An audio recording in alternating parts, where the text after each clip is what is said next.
ఒక్కసారి కొమ్మూరి గోల్డ్ కి కాల్ చేయండి. తాకట్లో ఉన్న మీ బంగారాన్ని విడిపించి మార్కెట్ ప్రైస్ కి వాళ్ళు కొనుక్కుని మిగతా డబ్బులు మీకు ఇచ్చేస్తారు. హాయ్, వెల్కమ్ టు మనం టీవీ. మన టీవీ మన కోసం నేను మీ జర్నలిస్ట్ మనోజ్. సో ఈరోజు మనతో పాటు స్టూడియోలో సోషల్ యాక్టివిస్ట్గా చెప్పుకున్నటువంటి శర్మ గారు మనతో ఉన్నారు. ఇప్పుడు ఆయన మంగ్లీ గురించి మనతో కొన్ని భయంకరమైనటువంటి నిజాలు చెప్పబోతున్నారు. ఏంటి తెలుసుకుందాం. నమస్కారం శర్మ గారు. నమస్కారం. మీ దగ్గర ఆధారాలు ఏం చెప్పారు? మంగ్లీ అసలు ఆవిడకి ఏం తెలియదు చెప్తున్నారు. ఏం జరిగింది ఇక్కడ? సుబ్బు కరెక్టా, మంగ్లీ కరెక్టా, అరెస్ట్ అయిన మధు ఏం చెప్తాడు ఇప్పుడు విచారణలో? ఇక్కడ మొత్తం ఇదంతా కూడా క్రియేట్ చేసింది సుబ్బు, అలియాస్ సుబ్బారావు గారు, అడ్వకేట్ సుబ్బారావు గారు. నాకు ఈ సుబ్బారావు గారు ఒక ఇంటర్వ్యూలు ఇదివరకు కొన్ని చూశాను. ఆయన చెప్పినవి ఇవన్నీ చూస్తుంటే నాకు ఒక పాట గుర్తొస్తుంది. అదేమిటంటే, చిట్టి నా బుల్బుల్ చిట్టి చిట్టి నా బుల్బుల్ చిట్టి. గుర్తొచ్చింది ఆ పాట. జాతిరత్నాలు అనే సినిమాలో చిట్టి అనే ఒక లాయర్ ఉంటుందండి, అడ్వకేట్. ఆ అడ్వకేట్ గారిని ఆ సినిమాలో కామెడీ సీన్లో బ్రహ్మానందం గారు జడ్జి అడుగుతారనమాట, చెప్పమ్మా చెప్పు అంటే, చిట్టి ఇచ్చేయండి సార్, బెయిల్ ఇచ్చేయండి అని కామెడీ సీన్ ఉంటుంది. అప్పుడు ఆయన అడుగుతాడు, నువ్వు నిజంగా చదివి పాస్ అయ్యావా, చిట్టీలు పెట్టి స్లిప్లు పెట్టి రాసి పాస్ అయ్యావా అంటాడు. చిట్టీలు పెట్టి రాసి పాస్ అయ్యాను సార్ అంటది చిట్టి. అంటే ఇప్పుడు సుబ్బారావు గారిని అడుగుతున్నానండి, మీరు నిజంగా చదువుకొనే పాస్ అయ్యారా అని క్వశ్చన్ చేస్తున్నాం. ఎందుకంటే మాకు రకరకాల ఉన్నటువంటి చిన్న చిన్న కూడా సందేహాలు కూడా వస్తున్నాయండి మీ వ్యాఖ్యానాలు చూసి. మీకేమనుమానం వచ్చింది? ఎందుకంటే ఒక మామూలు వ్యక్తి మాట్లాడటం వేరు, ఒక అడ్వకేట్ వ్యక్తి మాట్లాడటం వేరు. చాలా డిఫరెన్స్ ఉంది. మామూలు వ్యక్తులు ఏదైనా మాట్లాడచ్చు యాజ్ పర్ లా, కానీ ఒక అడ్వకేట్ అనేటువంటి వాడికి ఎక్కువ నాలెడ్జ్ ఉంటుంది, చట్టబద్ధంగా కూడా అవగాహన ఉంటుంది. కాబట్టి వాళ్ళు చాలా అవగాహనతో మాట్లాడాలి. మరి మీరు అన్యాయంగా మంగ్లీ గారిని బ్లేమ్ చేస్తున్నారు అనేటువంటిది ఒక మంగ్లీకి ఉన్నటువంటి కోట్లాది అభిమానులు మేము కూడా ఒకళ్ళం అండి. మా యొక్క సందేహం అది. ఈ మీరు చెప్తున్నటువంటి విషయం అంటే సుబ్బారావు గారు చెప్పినటువంటి విషయం. మీరు ఇంతకుముందు అనసూయ గురించి మాట్లాడారు, అనసూయ గారు కూడా మిమ్మల్ని తిట్టారు. ఇప్పుడు మళ్ళీ మీరు గారు సపోర్ట్ చేశారు. మళ్ళీ మీరు ఇప్పుడు మంగ్లీ తరపున మాట్లాడారు. మంగ్లీ సపోర్ట్ చేస్తున్నారండి. సపోర్ట్ చేస్తున్నారు, బానే ఉంది. మంగ్లీ గారు ఎలాంటి ఆధారాలు లేకుండా ఆయన అడ్వకేట్ అదే చెప్తున్నాను, ఆయనకి ఏం తెలియదు అంటున్నారు. తెలియదు కదండి, నాలెడ్జ్ లేదు అంటున్నారు. ఆయన మాట్లాడే డౌట్ వస్తుంది. పోలీస్ డిపార్ట్మెంట్ వాళ్ళే ఏం మాట్లాడాడు ఆయన? ఆయనకి టెస్ట్ చేశారంటే మందు కొట్టి మాట్లాడుతున్నాడు అని. పోలీసు వాళ్ళు ఆయనకు మందు టెస్ట్ చేశారు కదా, తాగి మాట్లాడుతున్నాడు తాగకుండా మాట్లాడుతున్నాడు అని. మరి అలా అనిపిస్తుంది ఆయన మాటలు. ఎందుకంటే ఈ ఎపిసోడ్ మొత్తం గమనిద్దామండి. Brindavan India infra private limited అనే ఒక కంపెనీ ఉంది. ఆ కంపెనీ అనేటువంటి వాళ్ళు ఒక విధానం అనేది ప్రకటించారు. ఈ టాపిక్ అనేక విషయాలను మనకు బయట తెస్తుంది. ఎందుకంటే నార్త్ ఇండియా వాళ్ళకంటే సౌత్ ఇండియా వాళ్ళు ఎంత వెనకబడి ఉన్నారు అనేటువంటిది ఈ విషయంలో మనకు బయటకు వచ్చింది. ఏంటంటే నార్త్ ఇండియాలో ఏంటంటే బాంబే స్టాక్ ఎక్స్చేంజ్ ఇవన్నీ చోట్ల ఏంటంటే ఒక లిమిటెడ్ కంపెనీస్ ఉంటాయి. వాళ్ళు పబ్లిక్ లిమిటెడ్కి వెళ్తారు. వెళ్ళినప్పుడు షేర్స్ అనేవి ఇష్యూ చేస్తారు. పబ్లిక్ ఇష్యూలో షేర్స్ అనేటువంటి వాటిని అందరూ కొంటారు. కొనిన తర్వాత ఆ కంపెనీకి లాభం వచ్చింది అనుకోండి, ఆ షేర్ హోల్డర్స్ అందరికి కూడా ప్రాఫిట్లో షేర్ ఇస్తారు.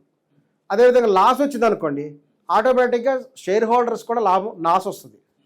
ఇది షేర్ హోల్డర్స్ కానీ మ్యూచువల్ ఫండ్స్లో కానీ జరిగేటువంటి విషయం. షేర్ హోల్డర్ ఎవరు, ఎంప్లాయర్ ఎవరు, ఇక్కడ జరిగేటువంటి విషయం. కానీ మన సౌత్ ఇండియాలో ఇంకా ఆ స్థాయి ఎదగలేదేమో అనిపిస్తుంది. ఎందుకంటే ఇక్కడ ఇండియా ప్రైవేట్ లిమిటెడ్ ఒక కంపెనీ, వీళ్ళు కూడా ఒక రకంగా అనాథరైజ్డ్గా షేర్ హోల్డర్స్ లాగానే వాళ్ళందరికీ ఏం చెప్పారంటే, మీరు అందరూ వచ్చి పెట్టుబడులు పెట్టండి. షేర్ హోల్డర్స్ అంటే పెట్టుబడి తీసుకోవటం కదా, అందులో షేరే కదా, మీరు వచ్చి పెట్టుబడి పెట్టండి, ఇందులో లాభం వస్తే మీకు కొంత అమౌంట్ ఇస్తాం, ఒకవేళ ఇంకా కూడా డెవలప్ అయితే మీకు దాని బదులు ప్లాట్స్ ఇస్తాం ఈ అమౌంట్ తగ్గట్టు అని చెప్పారు. ఒక రకంగా వాళ్ళందరూ షేర్ హోల్డర్స్ ఇందులో. మరి అటువంటిప్పుడు కంపెనీ లాభంకి వెళ్ళినప్పుడేమో వీళ్ళకి లాభాలు కావాలి. వీళ్ళందరూ కూడా దురాశ పరులు. ఎవరైతే పెట్టుబడి పెట్టారో వాళ్ళంతా దురాశ పరులు. అంటే ఇప్పుడు బాధితులను దురాశ పరులు అంటారు మీరు? ఒక రకంగా దురాశ పరులే. ఎందుకంటే మన దేశంలో ప్రస్తుతం మన ప్రధానమంత్రి నరేంద్ర మోడీ గారి నాయకత్వంలో కొన్ని అద్భుతమైన పథకాలు ఉన్నాయి. మంత్లీ ఇన్కమ్ స్కీమ్స్ ఉన్నాయి, నెల నెల ఆదాయం వచ్చే విధంగా స్కీమ్స్ ఉన్నాయి, AA స్కీమ్స్ ఉన్నాయి. ఇవన్నీ గ్యారెంటీడ్ బై గవర్నమెంట్.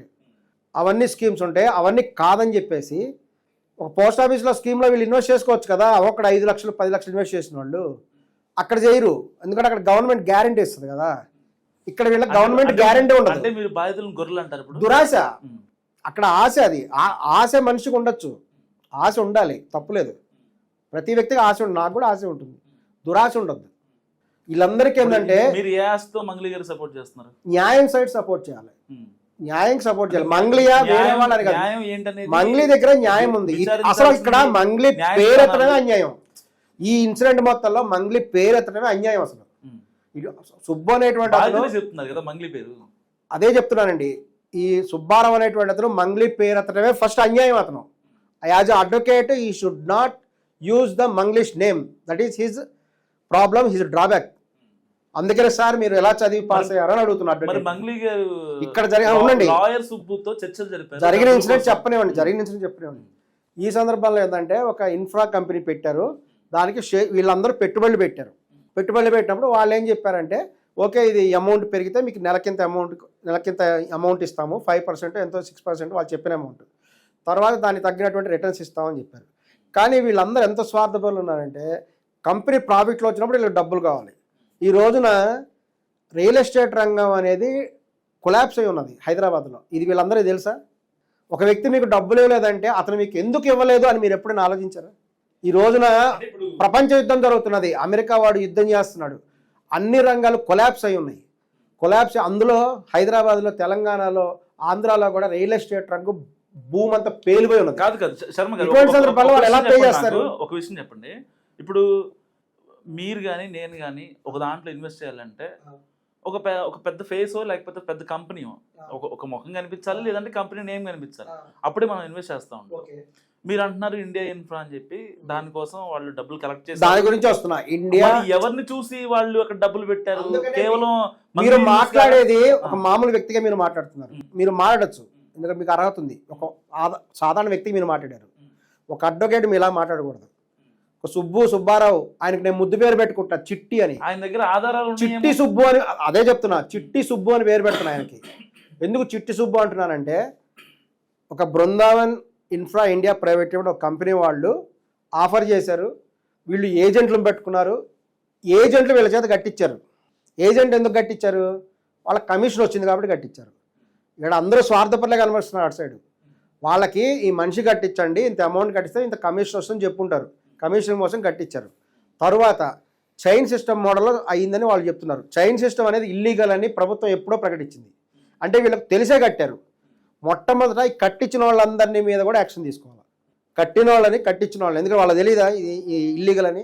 సరే, వాళ్ళందరూ ఏం చేశారు? ప్రామిసరీ నోట్ల మీద రాశారంట. ఎవరికి ప్రామిసరీ నోట్ల మీద ఎవరు సంతకం పెట్టించారు?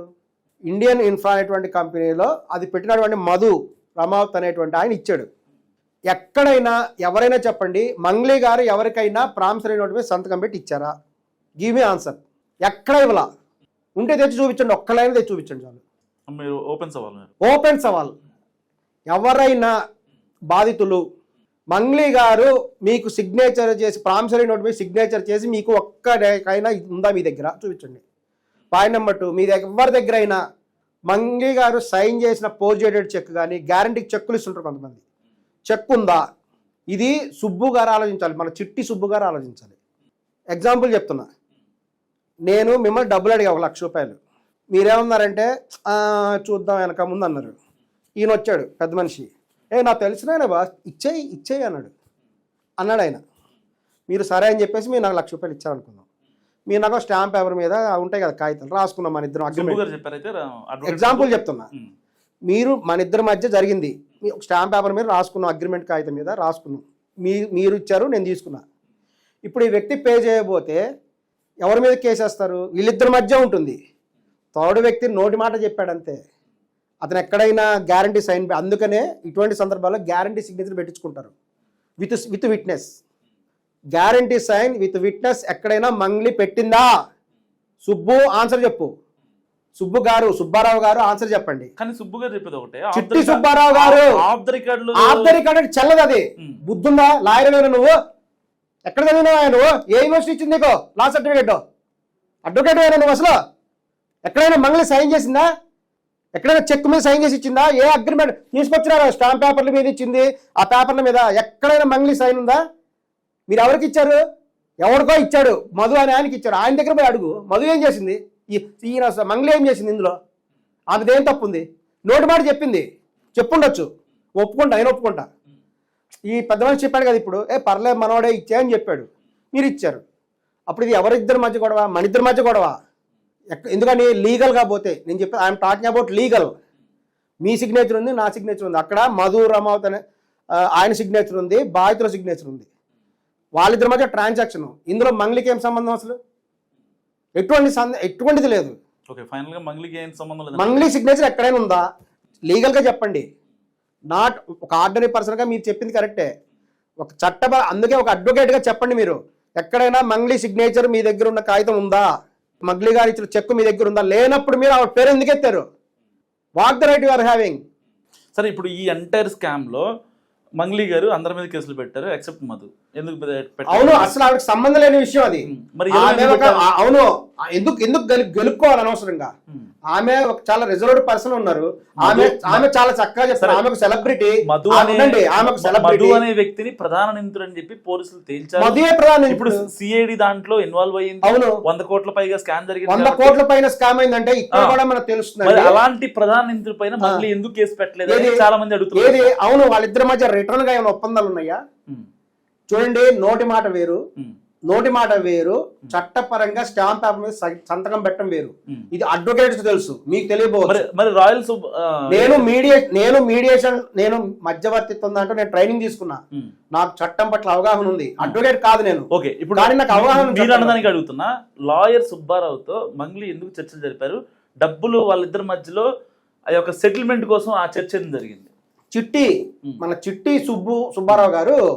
ఇప్పుడు మీరు లాయర్ సుబ్బుని ముద్దుగా పెంచుకుంటానండి నేను. చిట్టి అంటున్నారు, మరి ఆయన ఏమన్నా ఇబ్బంది పెడతారని చూసుకుని. నేను ఆయన ఏం అనట్లేదు. ఆయన చాలా గొప్ప వ్యక్తి. ఒక థర్డ్ వ్యక్తి ఏదో నోటి మాటిగా. ఇప్పుడు ఆమె ఒక సెలబ్రిటీ, ఆమె దగ్గరికి చాలా మంది వస్తారు, చొంగ కార్చుకునే బ్యాచ్ కూడా వస్తారు, ఎందుకంటే గొప్ప సింగర్ కాబట్టి. వాళ్ళలో చాలా మంది గమనించిన విషయం ఏంటో తెలుసా? ఆశ్చర్యకరమైన విషయం. వచ్చిన వాళ్ళలో ఎక్కువ భాగము వాళ్ళ సామాజిక వర్గాలు చెందిన వాళ్ళు ఉన్నారట. 80% పీపుల్ ఆర్ వాళ్ళ సామాజిక వర్గం చెందిన వాళ్ళు. దీన్ని బట్టి ఏం తెలుస్తుందంటే మన దేశంలో ఎస్టీ వాళ్ళు బ్రహ్మాండంగా ఆర్థికంగా డెవలప్ అయ్యారని అనిపిస్తుంది నాకు. 100 కోట్లు పెట్టుబడి పెట్టారంటే వాళ్ళు ఆర్థికంగా బలపడే ఉన్నారు. ఇంకా రిజర్వేషన్స్ కావాలని రిజర్వేషన్ మీద చర్చిస్తున్నారు. ఈ రోజుల్లో అన్ని మళ్ళీ చర్చ జరగాల్సిన అవసరం ఉంది. ఎందుకంటే 100 కోట్ల రూపాయలు వాళ్ళు పెట్టుబడి తెచ్చి పెట్టారంటే ఏదో రకంగా చేశారు కదా. తెచ్చి అంత అమౌంట్ పెట్టారంటే ఇది ఆలోచించాలి. సో ఇక్కడ వాళ్ళందరికీ కూడా నేను చెప్తున్నానండి, నా పర్సనల్ ఒపీనియన్ ప్రకారము నేను గిరిజనులని, లంబాడి వాళ్ళని చాలా గౌరవిస్తాను. ఎందుకంటే నా పర్సనల్ మంగ్లీ గారికి ఫోన్ చేయండి, నా దగ్గర నెంబర్ లేదు. డైరెక్ట్గా ఆమె ఎత్తారండి. వాళ్ళకి ఒక సెలబ్రిటీస్ డైరెక్ట్గా ఎందుకు ఎత్తారు? వాళ్ళకు పిఏ ఉంటారు, పిఆర్ ఉంటారు, ఒక వ్యవహారం ఉంటుంది. మీరు లాస్ట్ టైం కూడా అన్సీ వ్యవహారం కూడా చెప్పారు. అది అక్కడ అవును, ఇది వాస్తవం చెప్తున్నారు. ఆవిడే వచ్చి ఎవరైనా నాకు ఆ శర్మ ఎవరో తెలియదు. ఆమె చెప్పింది కరెక్ట్. ఇప్పుడు ఎందుకంటే ఆవిడ పేరు చెప్పి ఎవడైనా డబ్బులు కలెక్ట్ చేస్తే ఆవిడకి ఇబ్బంది కదా. ఇప్పుడు ఇదే ఇన్సిడెంట్ జరిగింది. మంగ్లీ పేరు చెప్పుకొని వీళ్ళెవరో డబ్బులు కలెక్ట్ చేశారు. మంగ్లీకి ఎటువంటి సంబంధం లేదు. చట్టపరంగా అవును, చట్టపరంగా పబ్లిక్ ఛాలెంజ్, ఇది ఓపెన్ ఛాలెంజ్. సుబ్బు గారికి చెప్తున్నానండి, చిట్టి నా బుల్బుల్ చిట్టి చిట్టి సుబ్బు నా బుల్బుల్ సుబ్బు సుబ్బు గారు అని పాట పాడారు. లాయర్ సుబ్బుతో మీరు డైరెక్ట్ 1-to-1 మాట్లాడారు? ఖచ్చితంగా మాట్లాడతాను. ఆయన ఒక అడ్వకేట్ అయి ఉండి ఆయన మాట్లాడకూడదు అట్లా. మీరు మాట్లాడచ్చు, ఇంకో అదర్ పర్సన్ మాట్లాడచ్చు. ఎందుకంటే మీకు తెలిసినటువంటి నాలెడ్జ్ వేరు, ఒక అడ్వకేట్ తెలిసిన నాలెడ్జ్ వేరు. యాజ్ ఏ అడ్వకేట్ ఎక్కడైనా రిటర్న్ సైన్ ఉందా, రిటర్న్ గా మంగ్లీ సిగ్నేచర్ మీ దగ్గర ఉందా అని ఓపెన్ ఛాలెంజ్ చేస్తున్న సుబ్బు గారికి. ఉంటే తెచ్చి చూపించమనండి, అప్పుడు మేము యాక్సెప్ట్ చేస్తాం. ఫైనల్ ఒక మాట చెప్పండి. ఇప్పుడు ఈ కేసులో, మైక్రో ఫైనాన్స్ కేసులో మంగ్లీని అరెస్ట్ చేసే ఛాన్స్ ఉందా లేదా? ఎందుకంటే మధు విచారణ ఎదుర్కొంటున్నాడు. సో అసలు ఎలా జరిగింది, ఏంటి, ఈ స్కామ్ ఎలా అయింది అనే దాంట్లో ఏ ఒక్కరినైనా సరే అరెస్ట్ చేయకుండా దీంట్లో ఉన్న లోతుపాతులు బయట తెలిసే అవకాశం లేదు. ఎందుకంటే మధుని అరెస్ట్ చేసి ఇదే జరిగిందని పోలీసులు నిర్ధారించలేరు. మధు ఇచ్చే కీలక ఆధారాలతో తన కాల్ డేటా కావచ్చు, వాట్సాప్ కాన్వర్జేషన్స్ కావచ్చు, ఇవన్నీ తీసిన తర్వాత చూడండి మంగ్లీని అరెస్ట్ చేసే అవకాశం ఉందా లేదా? మంగ్లీ గారిని అసలు ఎందుకు అరెస్ట్ చేయాలి? ఒక పర్సన్, ఒక బాధితులు అనేటువంటి వాళ్ళు దురాశపరులు, కొంతమంది దురాశపరులు అయినటువంటి కొంతమంది పెట్టుబడిదారులు, వాళ్ళు ఎక్కువ ఆశపడిపోయి ఒక ప్రధానమంత్రి స్కీమ్లోనో పోస్ట్ ఆఫీస్ స్కీమ్లోనో వాళ్ళు ఇన్వెస్ట్ చేసుకోవచ్చు కదా, వాళ్ళకి గ్యారంటీ ఇన్కమ్ వచ్చేది. ఇప్పుడు అసలు సామెత చెప్పినట్టు అసలు పోయా వడ్డీ కూడా పోయా. ఇక్కడ నేను ఎందుకు చెప్తానంటే నేను గిరిజనులను చాలా గౌరవిస్తానండి. ఎందుకంటే వాళ్ళు చాలా నిజాయితీగా ఉంటారు, వాళ్ళు ప్రకృతి మనుషులు, వాళ్ళు మోసం చేస్తారని నేను ఎప్పుడు భావించను. ఇక్కడ ఏం జరుగుతుందంటే మనం ఓపెన్గా ఇప్పుడు మన దేశంలో అందరికీ అన్నీ తెలుసు కాబట్టి ఓపెన్గా డిస్కస్ చేద్దాం ఏమై ఉంటుందో. వాళ్ళు పెట్టుబడి పెట్టుంటారు, వీళ్ళు ఏం చేస్తారంటే సిమెంట్ ఫ్యాక్టరీ స్టార్ట్ చేద్దాం అనుకున్నారు. మధ్యలో కొంతమంది మంగ్లీ గారు బయట నుంచి ఓరల్ సపోర్ట్ ఏం చేశారు, మోరల్గా నాట్ రిటర్న్. ఆమె మీరు ఇంకొక ఛాలెంజ్ కూడా చేస్తున్నాను, మీది Gokula Nandan infra India private limited company ఉంది, దాని బోర్డ్ ఆఫ్ డైరెక్టర్స్లో ఎక్కడైనా మంగ్లీ గారు ఉన్నారా? ప్రీ ప్లాన్ కావాలని సార్ ప్రీ ప్లాన్ అయిందా ప్లాన్ అయిందా కాదు సార్, ఆమె లేనప్పుడు ఆమె ఏం అనడానికి హక్కు లేదు. మీకేం రైట్ ఉంది ఆ పేరు అతనికి?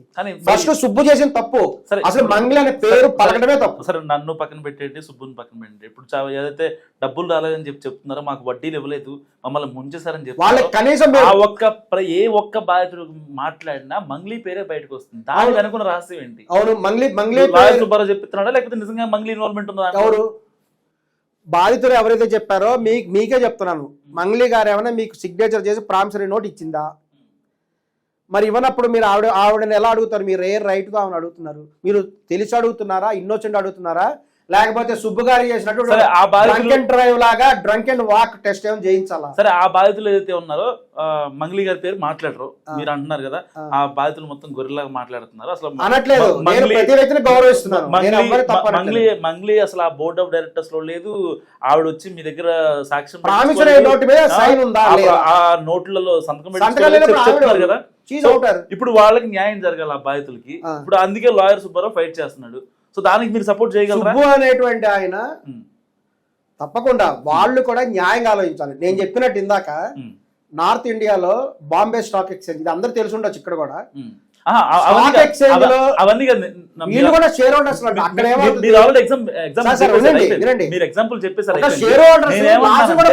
నేనేమంటున్నానంటే ఇప్పుడు వాళ్ళు షేర్ హోల్డర్స్ కాదు, వాళ్ళు అధిక వడ్డీ రాసి చూపి ఇన్వెస్ట్ చేసినటువంటి బాధితులు. సరే, మీరు బాధితులు కాదు దురాశపరులు అంటున్నారు. దురాశపరులు కాదు, గవర్నమెంట్ వాళ్ళు దురాశ వస్తాయి కదా, వాళ్ళు బాధితులు. నేనంటున్నా మీరేమో దురాశపరులు, దురాశ పెట్టుబడి. నేనేమంటున్నా ఇప్పుడు వాళ్ళు మంగ్లీ పేరు చెప్పరు ఇకపై, ఓకేనా? లాయర్ సుబ్బు వాళ్ళ కోసం ఫైట్ చేస్తున్నాడు, మంగ్లీ పేరు మాట్లాడుద్దని ఇప్పుడు మీరు అంటున్నారు కదా. వాళ్ళు దురాశతో వెళ్ళారు, వాళ్ళు బాధితులు కాదని చెప్తున్నారు. వాళ్ళకి రావాల్సిన డబ్బుల్ని మీరు రెక్టిఫై చేయగలరా? వాళ్ళు తెప్పించగలరా? అక్కడ జరిగిన విషయం మనం అనాలిసిస్ చేద్దాం, ఏం జరుగుతుందని. వాళ్ళందరూ కూడా పెట్టుబడి పెట్టుంటారు, వీళ్ళు వెళ్ళేసేసి అక్కడ సిమెంట్ ఫ్యాక్టరీ స్టార్ట్ చేద్దాం అని అనుకున్నారు. బహుశా అది అవ్వలేదు, కొన్ని కారణాల వల్ల లేట్ అయి ఉండొచ్చు, పర్మిషన్ రాకపోవటం. ఇంకొకటి ఏంటంటే వీళ్ళు తీసుకొచ్చి కొంత రియల్ ఎస్టేట్లో పెట్టుబడి పెట్టి ఉండొచ్చు. హైదరాబాద్లో వాళ్ళ ఆఫీస్ ఉంది, మియాపూర్లో. నిన్నంతా సెర్చ్ చేయడం జరిగింది వాళ్ళదంతా వెబ్సైట్లో, వాళ్ళు ఎవరు ఏంటి కదా అని చెప్పేసి. వాళ్ళకి Gokul Nandan India infra private limited ఒక కంపెనీ పెట్టుకున్నారు. వాళ్ళంతా బహుశా అంటే మనం ఇమాజినేషన్ అయి ఉండొచ్చు, అదే అయి ఉంటుంది బహుశా. వాళ్ళందరూ వెళ్ళి ఆ రియల్ ఎస్టేట్లో పెట్టుబడి పెట్టుంటారు. ఈ రోజున రియల్ ఎస్టేట్ డౌన్ అయింది, చాలా చోట్ల కొనుగోలు అమ్మకాలు లేవు, కొనేవాళ్ళు లేడు. దీనికి కారణం ఏంటంటే ఒక వ్యక్తి కాదు, ఇప్పుడు అంతర్జాతీయంగా ఉన్న పరిస్థితులు అలా ఉన్నాయి. అమెరికా వాళ్ళు యుద్ధం చేస్తున్నారు కాబట్టి ఇంటర్నేషనల్ లెవెల్లో మొత్తం డౌన్ ఉంది ఎకనామిక్ సిస్టమ్. సో ఈ రోజున ఎక్కువ రేటు పెట్టుకునే వాళ్ళు లేరు. వాస్తవం కొంతకాలం ఎఫెక్ట్ ఉంటుంది. ఈ విషయం వల్ల బహుశా ఆ పర్సన్ వీళ్ళకి పెట్టుబడి లాభాలు పంచడంలో ఎందులో లేట్ అయింది. బాధితులకు న్యాయం జరగాలంటే ఏం చేయాలి చెప్పండి? బాధితులకు న్యాయం చేయాలంటే వారు ఎవరికి ప్రామిసరీ నోటు మీద సంతకం పెట్టి ఇచ్చారో వాళ్ళని పోయి అడగాలి. ప్రతి వ్యక్తి దగ్గర వాళ్ళ దగ్గర వాళ్ళు చూపించమనండి, మనం చెప్ప వాళ్ళ దగ్గర ఎవరు ఇచ్చుంటారు? కంపెనీ వాళ్ళు ఇచ్చుంటారు. ఇప్పుడు అందుకనే కదా ఈయన అరెస్ట్ చేసింది, అదే కదా. గవర్నమెంట్ కరెక్ట్గా పనిచేస్తున్నది, ఇందులో ఎటువంటి డివియేషన్ లేదు. పోలీసులు ఎప్పుడు కరెక్ట్ ఉంటారండి, బయట వాళ్ళు నోటికి ఏదో. పోలీసులు వాళ్ళకి ఈ తాగొచ్చాడని టెస్ట్ చేయడం correct. Police have right to test the person. ఆయన మందు కొట్టి మాట్లాడుతున్నాడా మామూలుగా మాట్లాడుతున్నాడా అనే సందేహం నాకు కూడా వచ్చింది. ఎందుకంటే ఆయన మాటలు అలా ఉన్నాయి. మాటి మంగ్లీ పేరు ఎందుకు ఎత్తాడు ఆయన? ఆమె ఏం చేసింది? ఆయన కూడా ఆమె బర్త్డే పార్టీకి 10 లక్షలు ఇచ్చాడంటే గిఫ్ట్. ఇస్తారండి, వాళ్ళ ఇష్టం, అది ఇస్తాడు. బహుశా మంగ్లీ గారు కూడా ఆమె సైడ్ నుంచి ఆలోచిద్దాం. మనం ప్రతి ఒక్కరికి న్యాయం చేయాలి. ఇక్కడ మంగ్లీ గారి పేరు ఫస్ట్ ఇక్కడ తేకూడదు. మంగ్లీకి ఎటువంటి సంబంధం లేదు ఇందులో. పూర్తిగా బృందావన్ ఇండియా ప్రైవేట్ లిమిటెడ్ దాని ఎండి ఎవరైతే ఉన్నా ఆయన అరెస్ట్ అయ్యాడు ఆల్రెడీ. సో అరెస్ట్ అయ్యాడు కాబట్టి ఇక్కడ ఏంటంటే ఈ డబ్బులు బయటపడటం ఇవి కొన్ని జరిగినాయి. ఇంకా ఆ పెట్టుబడిదారులు కూడా ఆలోచించాలి. వీళ్ళు మీ వర్గానికి చెందినటువంటి వాళ్ళు కదా, వాళ్ళు మీకు లాభాలు ఇవ్వలేదు, ఏదైనా లేట్ అయిందంటే ఎందుకు లేట్ అయింది, వాళ్ళకి ఏదైనా సమస్య ఉందా అని తెలుసుకోవాలి. ఈ రోజున మొత్తం డౌన్ ఉంది, రియల్ ఎస్టేట్ మొత్తం డౌన్ ఉంది. వాళ్ళు చెప్పినట్టుగా సిమెంట్ ఫ్యాక్టరీ అనేది స్టార్ట్ అయి ఉండదు బహుశా. ఇవన్నీ కానీ ఇప్పుడు ఒక వ్యక్తి ఉంటాడు, ఒక బిజినెస్ స్టార్ట్ చేస్తాడు, బిజినెస్ స్టార్ట్ చేసినప్పుడు లాస్ కూడా వస్తుంది ఒక్కోసారి, అన్నిసార్లు ప్రాఫిట్ రాదు కదా. రైట్, థ్యాంక్ యూ శర్మ గారు. సో ఇది శర్మ గారు అనాలిసిస్. మీరేమనుకుంటున్నారు మస్తుగా కామెంట్ చేయండి. చూస్తూనే ఉండండి మనం టీవీ.